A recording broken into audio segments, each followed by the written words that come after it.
এটা আমার রবের কিতাব, কথা ঠিক না ঠিক?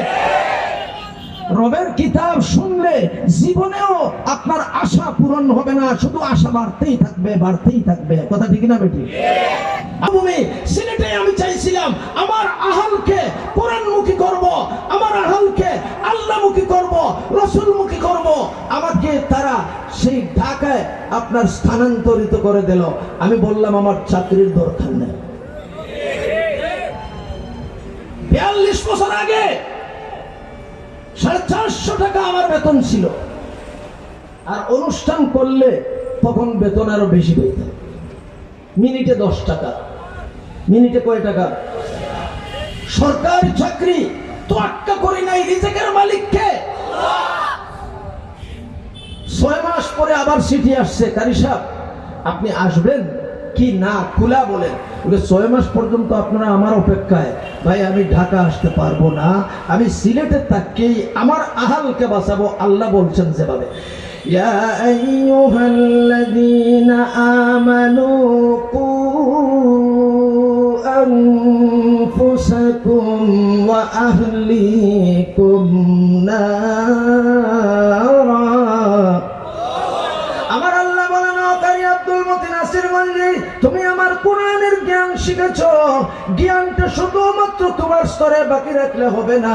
তোমার ওয়াজটা যেন পুলিশ বাহিনীর কাছে হয়, তোমার ওয়াজটা যেন বিডিআর বাহিনীর কাছে হয়, তোমার ওয়াজটা যেন সেই সমস্ত সরকার বেসরকার সর্বস্তরের লোকের কাছে হয়। কারণ তুমি যে শহরে বাস করো, ওই শহরের বাসটারি যারাই হোক না কেন, মানুক বা না মানুক, তোমার দায়িত্ব পালন করে যেতে হবে।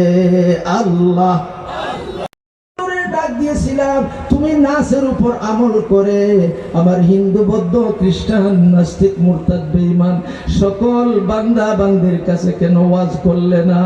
আল্লাহ আল্লাহ আল্লাহ আল্লাহ আল্লাহ। আর নিজের চাচা মোটা একটা পাথর দিয়ে নবীর মাথা লক্ষ্য করে এমন ভাবে ইটা মেরেছে, নবীর মাথা ফেটে রক্ত ফিনকারি দিয়ে চলছে। আমার আল্লাহ এবার নারাজ হয়ে গেছেন, বাঘকে বললেন, এই বনের বাঘ, তুই এমন চেহারা হয়ে যাও ওই জালেমের চোখের সামনে আমার নবীকে কেন পাথর দিয়ে মারলো, আমি এর বিচার করব। সে তাকাইয়া দেখে আরেকবার পাথর নিচে মারবে, এবার দেখে বাঘের চেহারা হা করে দাঁড়িয়ে আছে। দেখিয়ে সে পিছন দিকে দৌড় দিছে। কি দৌড় দিছে? সে যাকে মানে তার নাম নিছে। যেমন আমার হিন্দু ভাই বোনরা ভগবান বলে, অন্যান্য ভাই বোনরা অন্য নাম বলে, কিন্তু আসলে সবাই একজনকে বলছে। একজন আছে একদা সব ধর্ম মানে, কিন্তু তার সঙ্গে শরীক করে আমার আল্লাহ সূরা ইখলাস নাযিল করে একথা বলে দেন, যারা আমার সঙ্গে শরীক করে তারা জীবনেও আমাকে ডাকলেও, জান দিয়ে ডাকলেও, প্রাণ দিয়ে ডাকলেও আমি আল্লাহর শরীক কেউ নাই, এই কথা বিশ্বাস করতে হবে। আল্লাহ কয়জন? এক বেটা এক মূর্তির সামনে গিয়া 70 বছর পর্যন্ত বলতেছে সনম সনম সনম। আরবিতে সনমের অর্থ হইল হে আমার ভগবান, বলতেছে ভগবান ভগবান ভগবান ভগবান ভগবান। আল্লাহ দেখিয়া একদিন হাসিয়া দিলেন, সুবহানাল্লাহ। ফেরেশতাকে বললেন, ফেরেশতাকে দেখ ওর কারবার।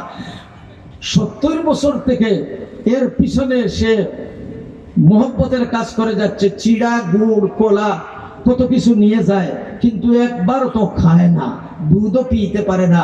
এইসব করছে কেন? না না, ওর দিলটা আমি ঘুরাইয়া দেবো। জুড়ে বলুন সুবহানাল্লাহ। জবানটা কে দিছে? কথা বলার শক্তি কে দিয়েছে? না মনে হয় আমেরিকা। সেই জবানের দাম আমার আল্লাহর কাছে কত? যার জবান নাই তাকে জিজ্ঞেস করুন, বুঝতে পারবেন। কথা ঠিক না ঠিক? অন্তরের অন্তঃস্থলে যে কথাগুলো লুকিয়ে আছে সেটির ভাব মূর্তি প্রকাশ করার জন্য আমার আল্লাহ জবান দিয়েছেন। আর বলছেন, আল্লাহ তো বিসমিল্লাহ পড়া লাগে না, আমি সূরা পড়ছি এই জন্য বিসমিল্লাহ পড়ছি। বিসমিল্লাহির রহমানির রহিমির রহমান।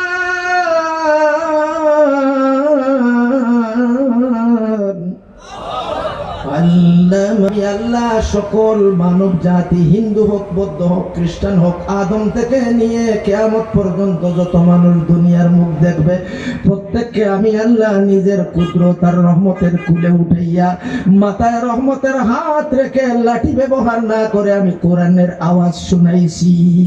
আল্লাহ আল্লাহ আল্লাহ আল্লাহ। এরপরে আমি তাকে বানাইছি, আর বানানোর পরে তাকে জবান দিয়েছি কোরআন আর সুন্নাহ মোতাবেক কথা বলার জন্য। সুবহানাল্লাহ।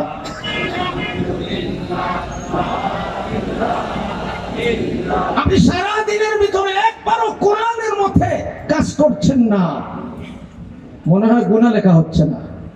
দুইজন তো ভিডিও করছেন, আর দুইজন তো আল্লাহর দেয়া কলম দিয়ে লিখে যাচ্ছেন। কথা ঠিক না বেঠিক?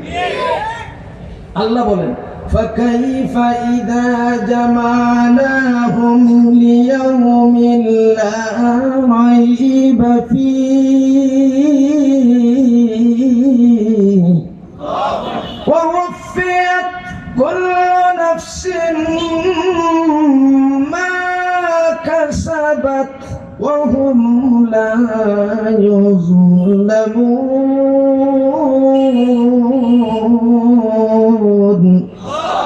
আমার আল্লাহ বলে, কেউ বলে হাসরের ময়দান কায়েম হবে, আবার কেউ বলে কোটি বছর আগে বেটা মারা গেছে, এটার লাশ কেমনে আবার জুড়া লাগবে, হাত কোথায় গেছে উড়িয়া, আগুনে জ্বালিয়ে শেষ করে দিয়েছে।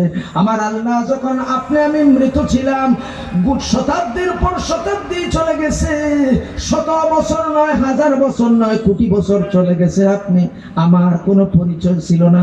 কারি আব্দুল মতিন আসিরগঞ্জি নামের কাউকে শহরবাসী চিনত না, বাংলাদেশবাসী চিনত না। প্রয়োগ করে এক ফোঁটা নাপাক পানি, এক ফোঁটা বীর্য, এক ফোঁটা মনি, ওটাকে আমি আল্লাহর কুদরতের চামচ দিয়ে ডিমবাজি করার মতো নাড়াচাড়া করে কুসুম আর ডিমের পানি একত্রিত করা হয় যেভাবে, ওইভাবে করে মায়ের পেটের ভিতরে কারারিন মাখিনের ভিতরে জায়গা করে দিয়ে মুখটা বন্ধ করে দিলাম।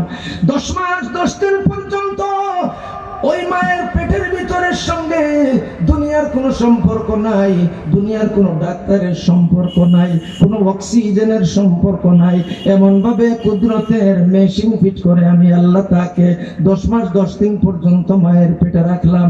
আমার বান্দা যখন দুনিয়ার মুখ দেখলো, মায়ের পেটে যখন ছিল মুসলমান, রূহ জগতে ছিল মুসলমান, 6-7 বছর পর্যন্ত মুসলমান।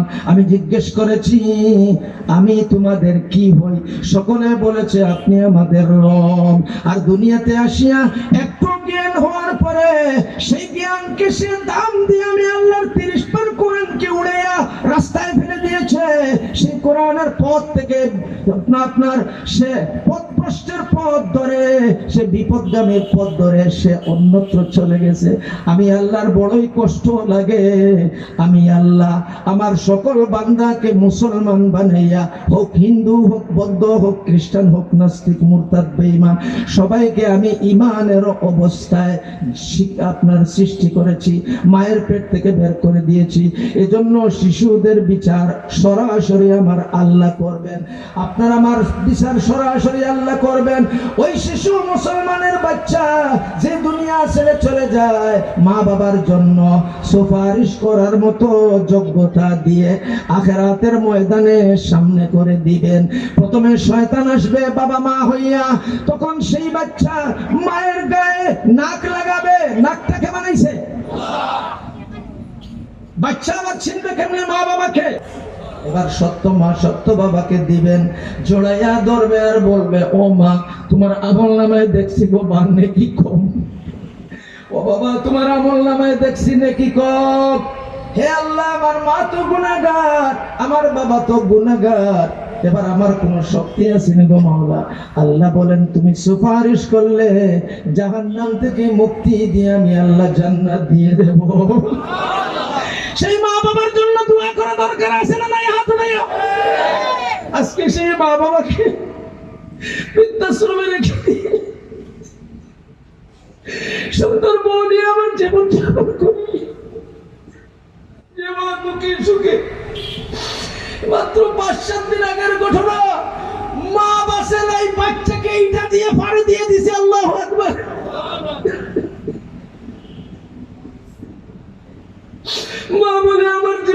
গেছে আমার বাচ্চা বাসুক। আল্লাহু আকবার। মহব্বতটা কে দিয়েছে? না মনে হয় কোন সরকার, কোন মানুষ, কোন মেয়ে, কোন পুরুষ। মাত্র কয়েক মিনিট আছে আপনাদের সামনে, আরেকটা জলসায় লোক অপেক্ষা করতেছে, বারবার ফোন দিয়ে আমাকে হয়রান করছে। يوم يفر المرء من أخيه وأمه وأبيه وصاحبته وبنيه لكل امرئ منهم يومئذ شأن يغنيه। আমার আল্লাহ বলেন, যে স্ত্রী স্ত্রী করে তুমি শেষ হয়ে যাচ্ছ, যে স্বামী স্বামী করে শেষ হয়ে যাচ্ছ, যে ছেলে সন্তান করে শেষ হয়ে যাচ্ছ, শুধু মা মা করে শেষ হয়ে যাচ্ছ, নামাজ বাদ দিতেছ।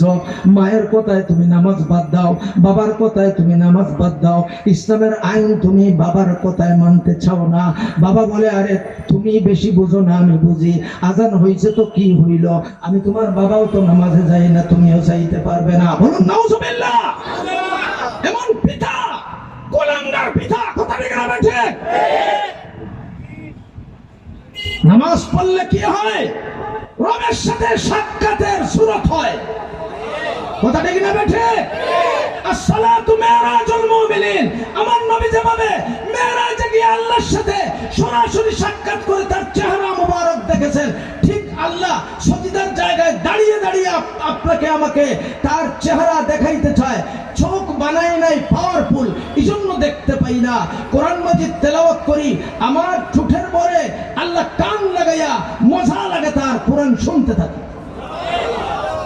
শোনাবো দাউদকে দিয়ে কোরআন পড়ে শোনাবো, স্বয়ং আমি আল্লাহ কোরআন পড়ে শোনাবো। আল্লাহর কোরআন শুনতেন নি? হাত উঠাইয়া শুনতেন তো?